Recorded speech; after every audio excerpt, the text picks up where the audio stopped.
chapter number 19, verse 41. And when he was come near, he beheld the city and wept over it, saying, If thou hadst known, even thou, at least in this thy day, the things which belong unto thy peace, but now they are hid from thine eyes. For the days shall come upon thee that thine enemies shall cast a trench about thee, and compass thee round, and keep thee in on every side, and shall lay thee even with the ground, and the children with thee. And they shall not leave in thee one stone upon another, because thou hast known the time of thy visitation. Now this is Jesus talking. He was up on the Mount of Olives. He was going down into Jerusalem, and the Bible said that he stopped on the top of the mountain, and he looked down over Jerusalem and saw the people down there and the city down there. And the Bible said that when he came near, he beheld the city and wept over it. Now think about Jesus. You know, sometimes we might read this scripture and we might say, well, Jesus got up there on the mountain and a little tear rolled out of the corner of his eye. That's not what it said. It said he wept. And when you weep, people see you weeping. He wept before the people. He let the people know, and there was no question about it when he got done, that he was a man with a broken heart over Jerusalem. God has done so much for that city and for those people, and through the ages of time. And Jesus looked at it, and knowing what it could have been and what it will be, the Bible tells me that he wept over it. I wonder today, as I was studying this and thinking about this, I guess what really got me to thinking about this, I wonder if Jesus weeps over America today. If there's ever been a city or a country that has been blessed, even close to what Israel was, it's the United States of America. God has blessed us tremendously. He blessed Israel. He brought them out of Egyptian bondage. He brought them across the Red Sea. He brought them across Jordan River after they wandered in the wilderness for 40 years. And he fed them with manna that just fell out of heaven. You know, people today, you say God will feed you. They say, what's he going to do? Drop food out of the sky? Well, he did once. And you know something? He did it once. And if it's necessary, he can do it again. They prayed in one place, and over in the wilderness, they said, we're tired of this bread. We want meat. And that night, God caused the wind to blow, and the Bible said the quail came in so many that they couldn't even walk out of their tents the next morning for the quail that covered the ground. And they gathered quail all that day and all that night and all the next day. God gave them meat until it ran out their nostrils, and they said, we've had enough of this. And then God caused the wind to blow and took them right back out. Listen, God has been good. He is a blesser. He is a strong blessing to his people and to those that love him. The Bible said that Israel, after all the blessings that God gave them, and people like to read and preach and teach about the blessing, but God told them over there in part of the law, he said, I set before you this day a blessing and a curse, and it's up to you which one you want to choose. You can take the blessing and live with God, for God, and about God, or you can take the curse and wish that you was living for God. The Bible said that God didn't pick Israel because they was the most. There's a verse, I believe might be in Jeremiah, I think, that told how Israel started. He told them, he said, your mother was a Hittite and your father a Philistine or something. I don't remember. It's been a while since I read it, but that's what started the nation of Israel. God called Abraham, and Abraham followed the Lord, and God made a covenant with him, and the nation of Israel was born. Abraham had a son named Isaac, and Isaac had a son whose name was Jacob, and Jacob's name, God changed it from Jacob to Israel, and the nation was born to flourish. But God said, I didn't choose you because you was the more in number than any people, because you were the fewest people. They went down into Egyptian bondage. The Bible tells me that in Genesis chapter 46, that when they crossed over into the land of Goshen, there was 66 people. That's what Israel consisted of. 66 people. When they came out of Egypt after their years of bondage down there, they came out 600,000 men, not counting women and children. God had blessed them. They went through a lot of torture and a lot of misery and a lot of heartache down there. But when they came out, they were plenty blessed. They came out of Egypt. I used to read about them. They came out, they got in the wilderness, and they built the Ark of the Covenant. They built the tabernacle. They built all kinds of things out of gold and silver. And I used to read that. I think, where in the world did they get all that wealth from? They were slaves. But God covered that too. Before he let them out of Egypt, he said, everybody go and borrow from your neighbor. And they went around to all the Egyptians and said, hey, we need this and we need that. And they just gave them everything they needed. They came out of there. They was a wealthy people when they came out of Egypt because God saw to it. Listen, God has always blessed his people. Amen. The Mayflower departed from England with 102 people on it. Not counting the worker, I think there's maybe 30 people that worked on the ship, but there was 102 pilgrims on the Mayflower when it left England. 1 year after they reached Plymouth Harbor, 1 year later there was 52 people. Everybody else had died. 45 or 6 of them had died during the first winter. So America started with 52 people. What did Israel start with? 66. See, the comparison, I mean, hey, I'm not preaching or teaching, nor do I believe in a replacement theology. I'm not saying God's took us in the place of Israel or anything like that. But I want to tell you something. I read about Israel and I look at my country today and I see such a vast comparison that you just can't hardly deny it. 66 people started Israel when they went into Egypt. 102 left England, 52 survived the journey, and 52 people started this great nation we call America. America began with 52 people, but the hand of God was upon us, and we've grown now to a nation. I think the time I looked, the population is somewhere around 350 million from 52. Wouldn't you say God has blessed? God has blessed us tremendously, and yet we just don't seem to care nothing about him. America today in the world standing, we are known as a superpower. We are probably the greatest nation on the face of the earth. I mean, God has brought us from 52 people struggling to survive to the greatest nation on the face of the earth. He has blessed us through wars. He blessed us to begin with through the Revolutionary War. As far as I can tell from everything I've read about that, we should not have won that war, and yet we did. Why? Because we had God on our side. Listen, if you got God on your side, nothing is going to defeat you. I don't care what it is. And so England came and they fought in the Revolutionary War, and when they got on their ships and went back to England, they were defeated. America had victory, and we not only had victory, we had independence, and America was on its way. But yet, in all this, we don't care anything about God. Not today. I mean, we did. I can assure you this morning that we didn't reach the status we're at on our own. We didn't do that.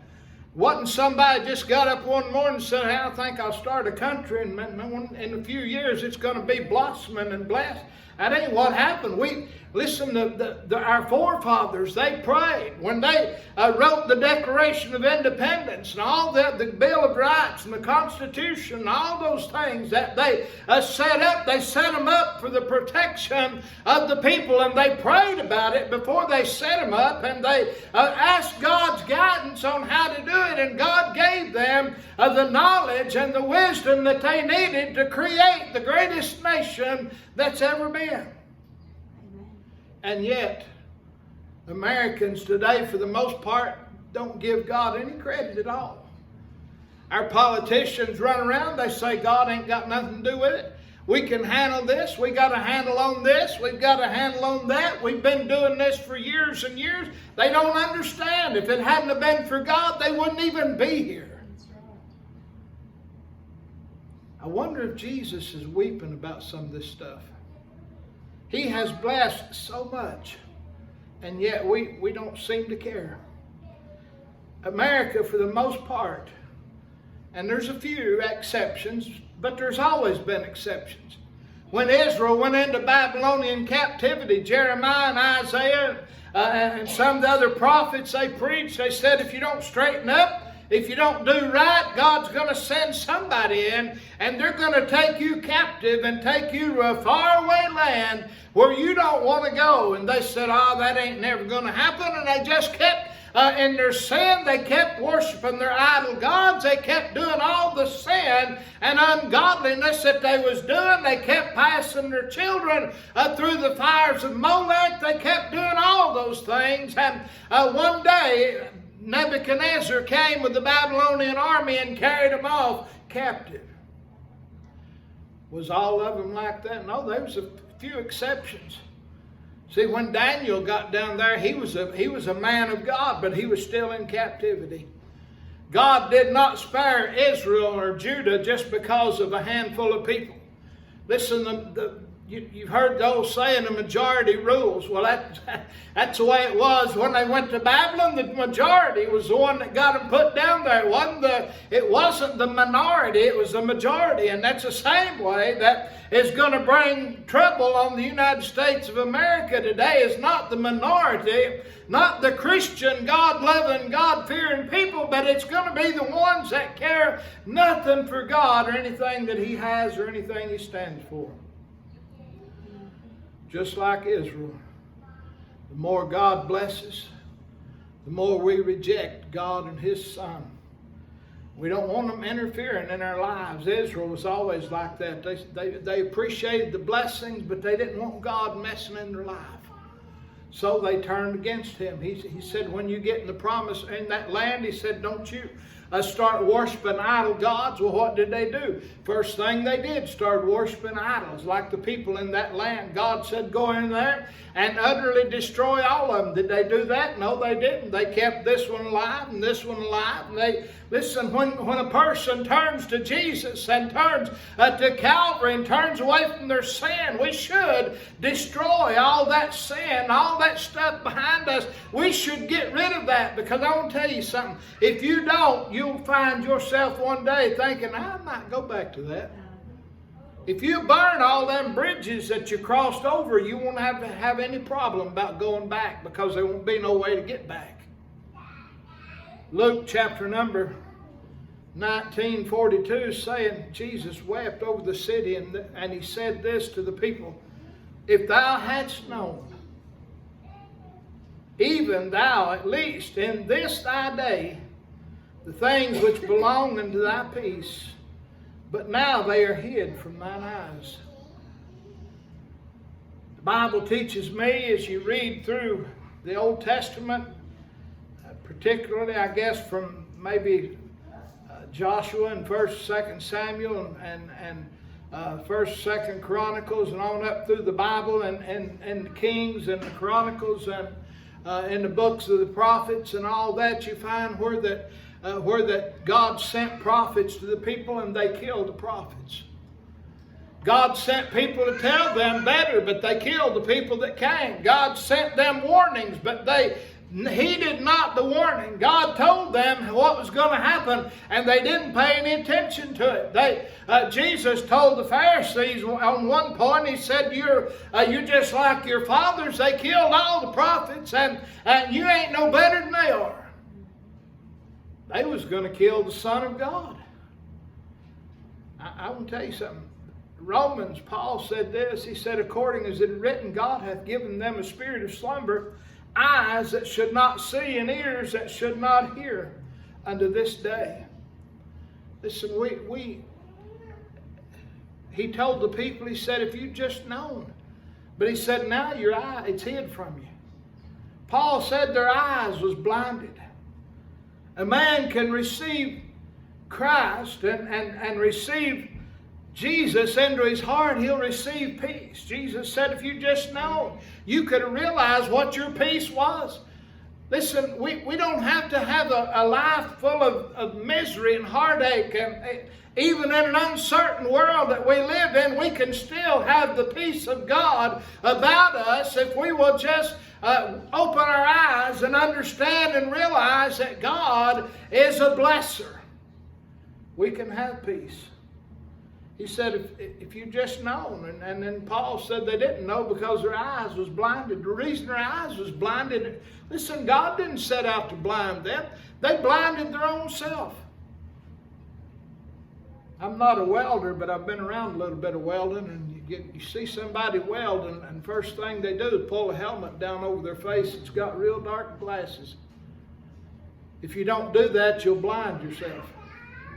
And that's exactly what Israel did. They thought they could do it without the protection.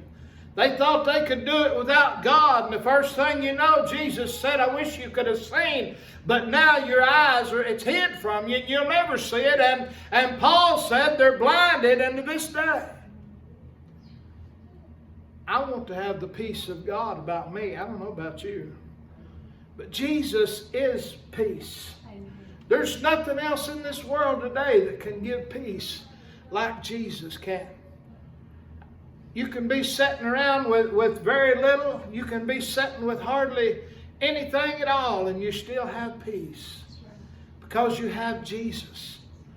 You can lay down at night in the midst of the worst thunderstorm you've ever experienced in your life, and you still have peace.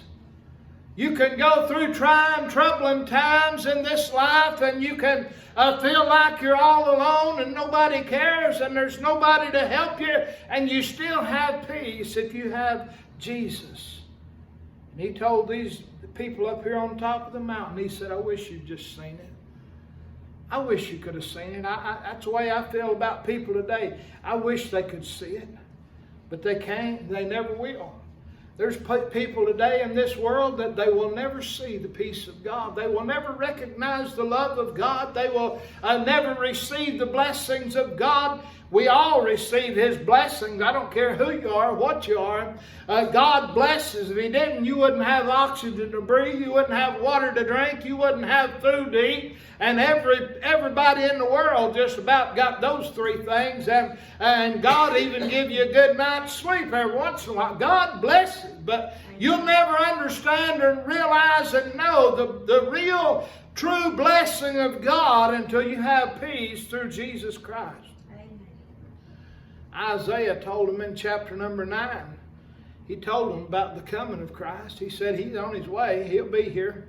And when He comes, He said here in this 6th verse, the 9th chapter, and His name shall be called Wonderful, Counselor, the Mighty God, the Everlasting Father, the Prince of Peace.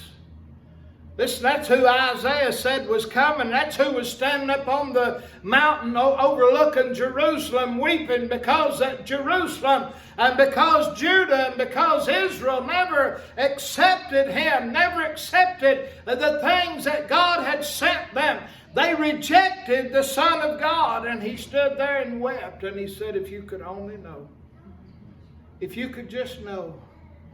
That's the way I feel about a lot of people in this world I've met in my life. If you just want to take them and shake them, and say, why can't you see? Why don't you understand? Why don't you know? Why don't you open your eyes? Why don't you look around? Why don't you count your blessing if you could only see? I'll tell you something, one of these days we're going to see clearly. Paul said today we look through a glass darkly, but then face to face. Listen, God He's a mighty God, and He loves His people. He went on here on this mountain, He said, for the day shall come. He's given them a little prophecy. Now He said the day is going to come upon thee, that thine enemies shall cast a trench about thee, and compass thee around, and keep thee in on every side. Listen, this prophecy came to pass about 30 or 40 years after Jesus told them this on the mountain. There was a war rose up, or a conflict between Israel and Rome, and the Romans came in and crushed the people of Israel over there in that day. Jesus looked at the temple in one place. He said, you think this is a magnificent building? It's coming a day when there won't be one stone standing on top of another. Listen, God can tear it all down. He put it all up. He built it all up. And if we don't appreciate it, He can take it all back away from us. And they didn't appreciate it. He said in those days, they're going to come and they're going to dig a trench. I've done a little bit of reading on that, and I don't know that it was actually a trench, but they built a wall around Israel in 66, I believe it was, in 66 AD, and they hemmed Israel in, and they basically put a siege on them until 70 AD, and then they just went in and destroyed what was left of them. They were so weak they couldn't fight, and they were destroyed and scattered all over the world. You know, the Jews, they're not just in Israel. There's Jewish people in America. There's Jewish people in every nation on the face of the earth. Because God told them in one place, He said, I'll scatter you to the four corners of the world. May not be exactly how it reads, but that's what He said. If you don't follow me and do what I said, I'll scatter you out everywhere. And that's where they are now. You remember when President Reagan told them to tear down the Iron Curtain, and it showed them on the news knocking chips out, knocking that thing down. And you know what happened when they got the Iron Curtain tore down? Planes was leaving Germany going to Israel with Jewish people on them. All they wanted to do was go home. They wanted to go back to Israel. Listen, I want to tell you something. If we'll watch Israel today and we'll watch the people over there, the Jewish people, we can have a little bit more insight on the fact that Jesus is soon coming. He told them in Matthew chapter 10, He said, a man's enemies, a man's foes shall be they of his own household. You ever have problems with people in your household?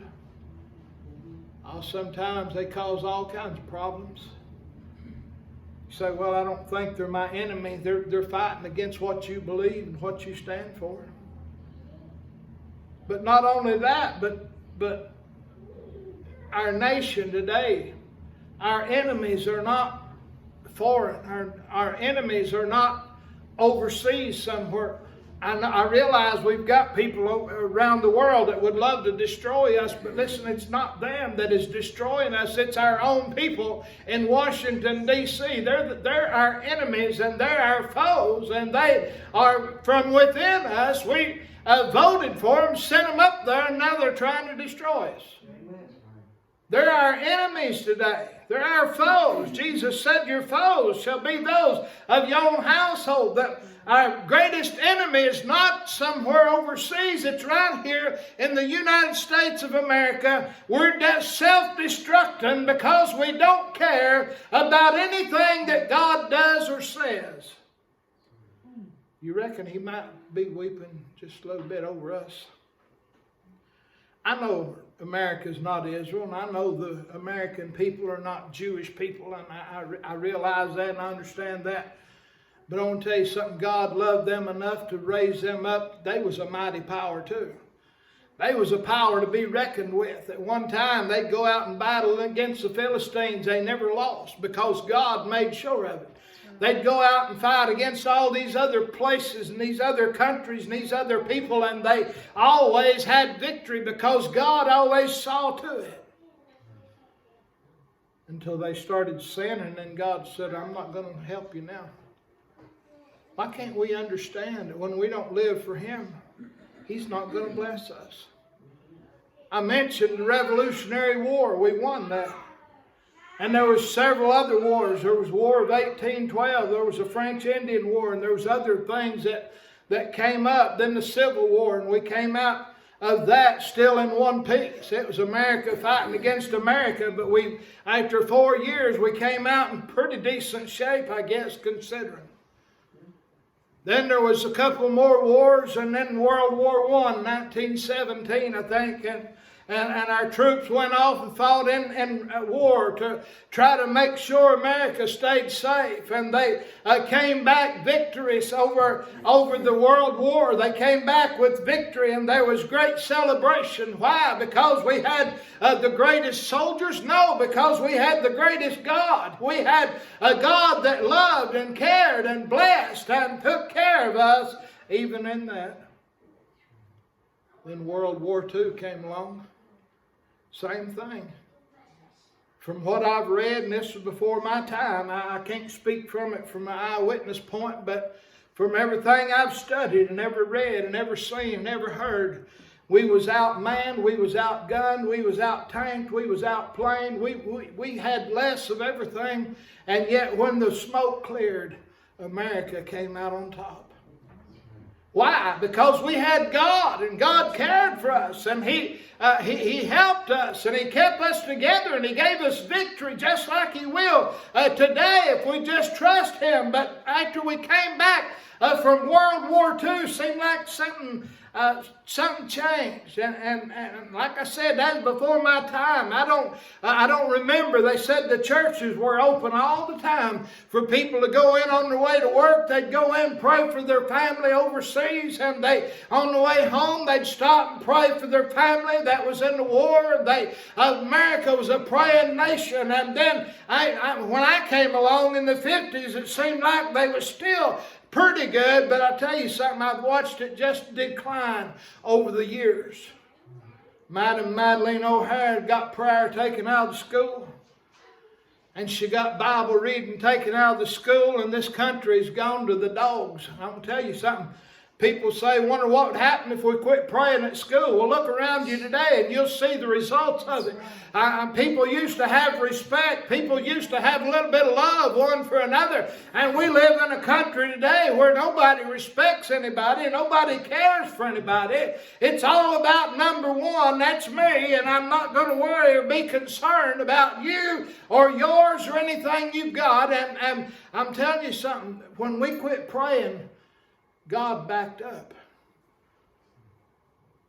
Do you think that when Madeline O'Hara got prayer taken out of school, you reckon God might have said, that's sad? You reckon Jesus looked down on that and said, my, what a bad situation? You reckon He might have wept just a little bit because He could see what was coming? He told Israel here, He said, if you just know. But He said, I'm going to tell you what's going to happen. There's going to come a day when this place is going to be destroyed. Not one stone left on another. He told them on the mountain, He said, you don't know. You've not known. You've never known. But I can see the future. And I can tell you destruction's on its way. And I believe He wept. I believe he literally sat down and cried. The people saw Him and He didn't even care. And I just wonder, is He weeping over America today because He has blessed us so much and we care so little? I wonder if He just stands back sometime and said, y'all could have really been something. You didn't even see everything I had for you. But then you decided you had enough and you turned your back on me. I wonder if it ever makes Him weep. He brought us through World War I, World War II. And then we went to Korea and we didn't come out too good over there. A few other skirmishes that we've had, and I wouldn't say we had victory. Listen, God has blessed so much down through the years, and He has blessed us to be what we are. And how do we repay Him? We repaid Him by legalizing abortion and killing millions of unborn innocent children. We repaid Him by legalizing gay marriage, where men can marry men and women can marry women, and God said it's an abomination. He said it then, and it's still an abomination now. It doesn't matter. They can write their Queen James Bible. They can change the wording and everything they want to do. They can refuse to believe. They can do whatever they want to do, but I want to tell you something, it's still an abomination to God. That's how we repaid Him for all that He done for us. You reckon He just stands back and just kind of weeps? You ever do something good for somebody and they stab you in the back? Don't make you want to laugh, does it? You might pray for them if you got enough grace of God about you, but I'll tell you one thing, you'll spend a few hours or a few minutes at least weeping over that, because I cared so much for them and they cared nothing for me. And that's the way God, listen, He's looking down on this world, on America, and I believe He's saying today, I cared so much, I blessed them so much, I brought them so far, and look what they're doing. They don't even care.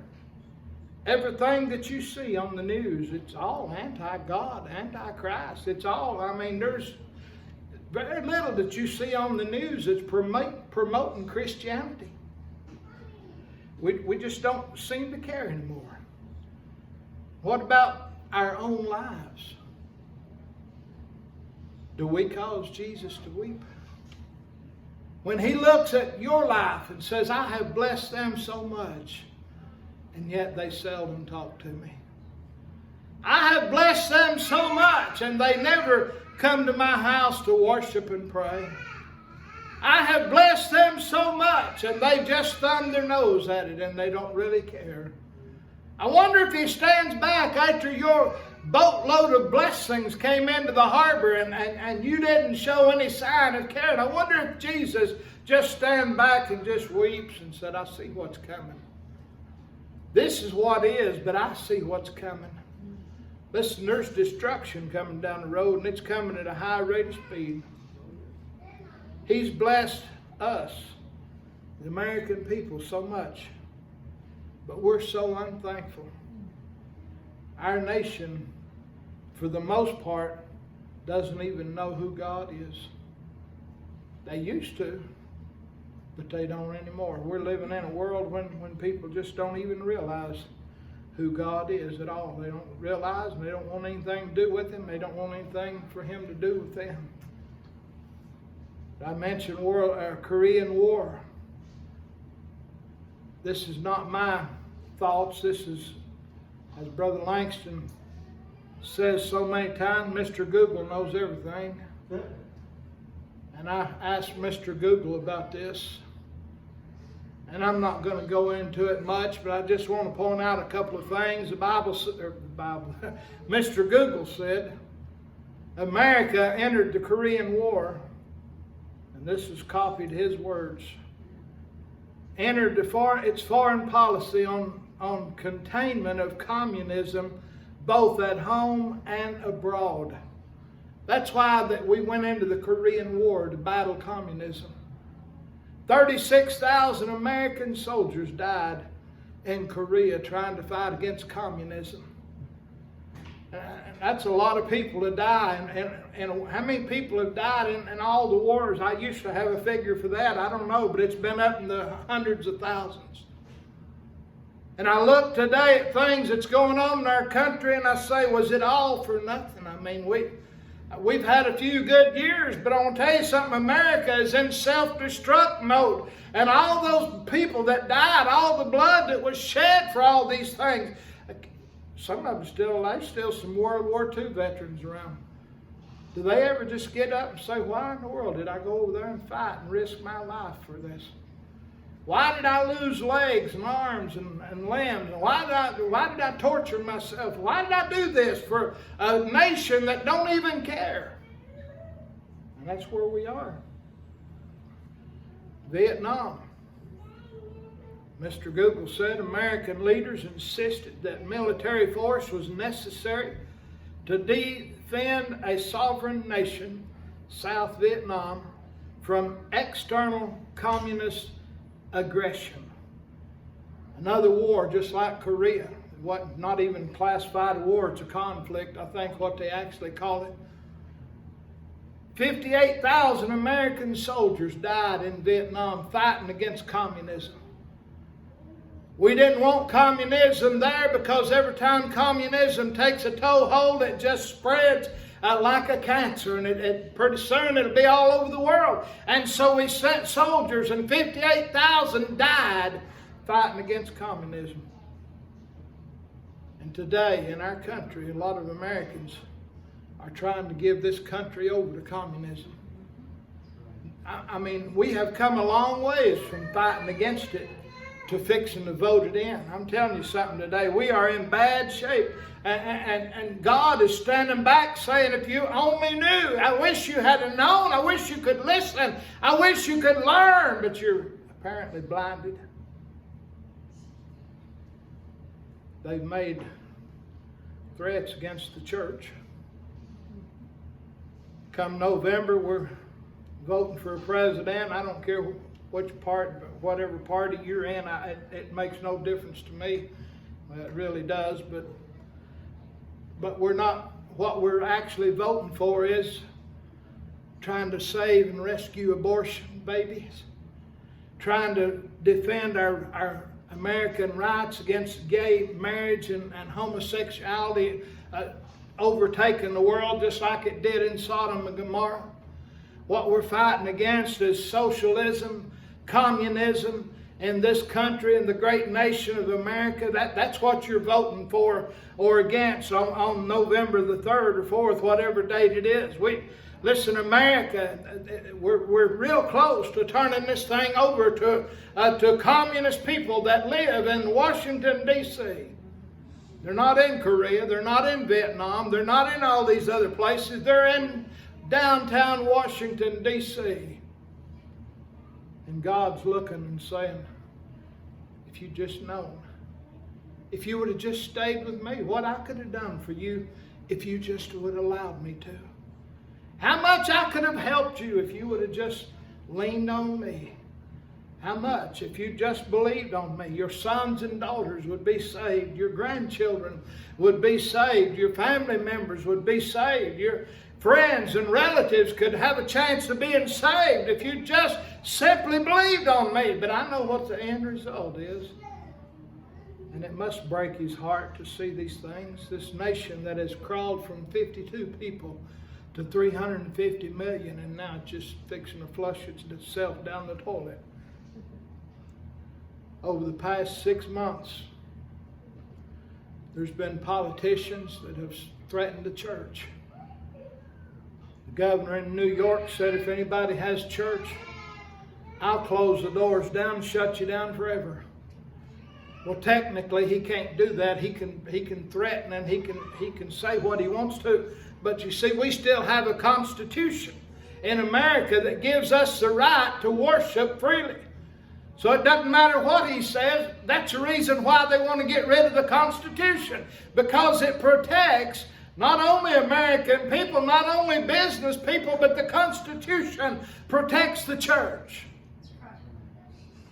He said, I'll shut you down. I believe it was him that might have been, or one of the governors, said if you have church, we can't keep you from coming, but we'll have your electricity turned off. Threatening the church. That's where we're at. In the past 6 months, they've threatened to close the churches.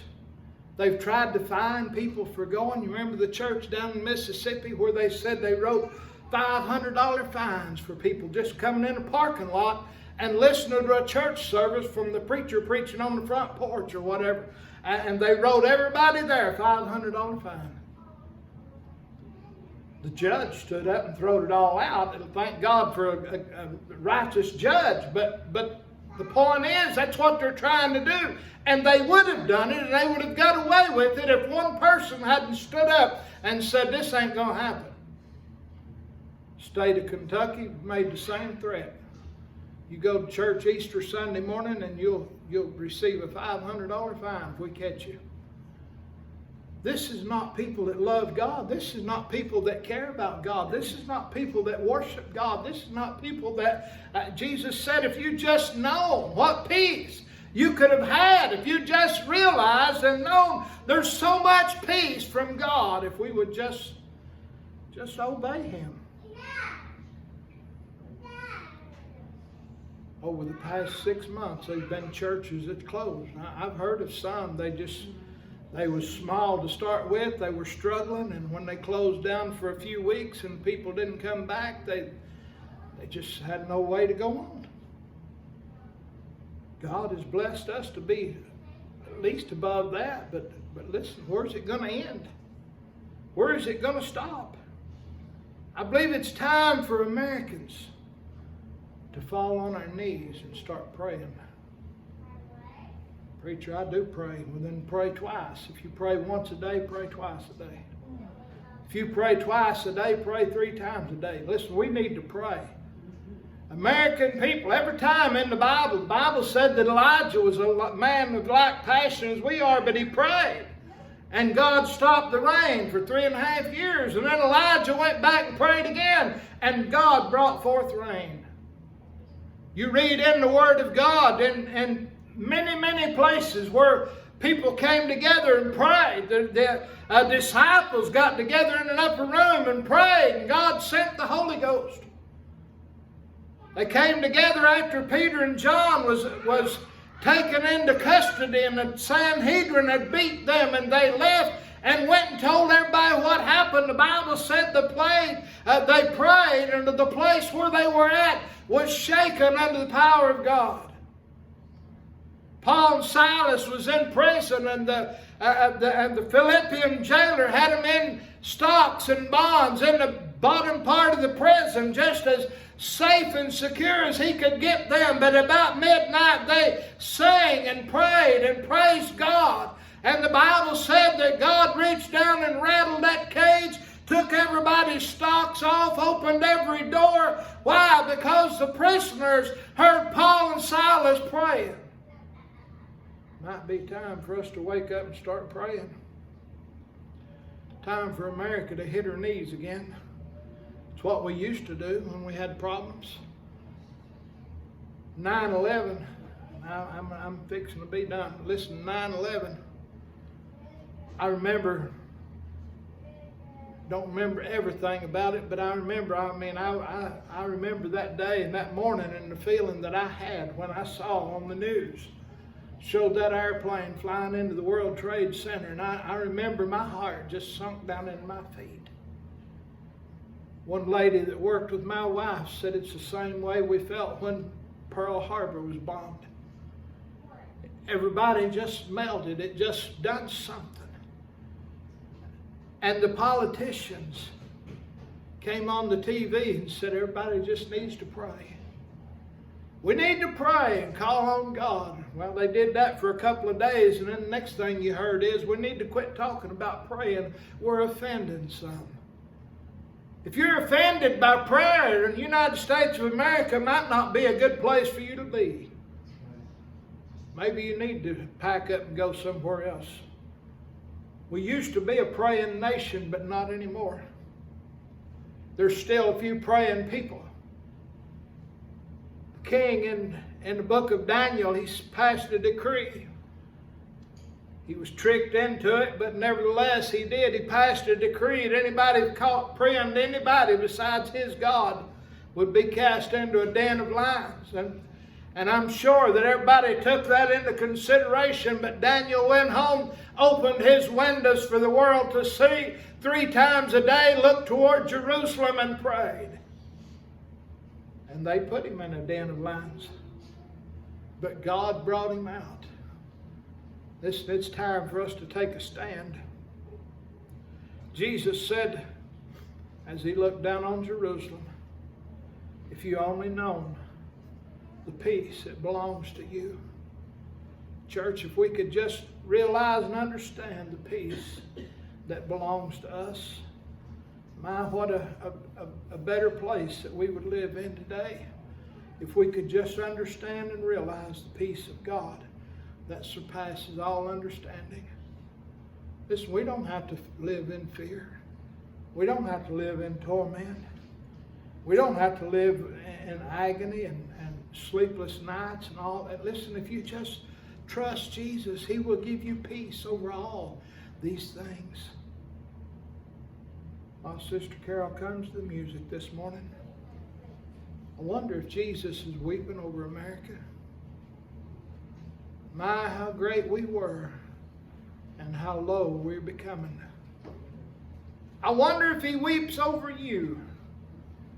Time when you got saved and you was so on fire for God and you had such zeal for the Lord and you couldn't get enough of Jesus and you couldn't get enough church, you couldn't get enough of worshiping God, and now after the years have gone by, you've cooled off and you say it really don't matter. I mean, I was kind of silly back then. I don't know what made me act like that. What made you act like that was the Holy Ghost of God came into your heart and stirred you up. And we should never quit. We should just get more and more. I think every day just about, I'm getting real close to getting off. My life's railway to heaven is coming into the depot. And the closer I get to meeting Jesus, the closer I are to get by living for Him. The closer I get to home, the more I ought to do for Him here. Because listen, what we do here is the only thing that we're going to take with us. You can earn $1 billion, and when you die, you ain't taking it with you. Jesus said, lay up your treasures in heaven where the moth don't corrupt and the thief don't steal. Where's your treasures today? Is Jesus weeping over you? Why would you want to break His heart like we do so many times? I know I do, and I know you do. You don't have to confess. I know you do. We're all made out of the same dirt. I mean, it's just what we do. But we shouldn't be proud of it. We ought to be ashamed of ourselves. We need to pray, church. While we stand and sing this number this morning. All American 360. All American 360.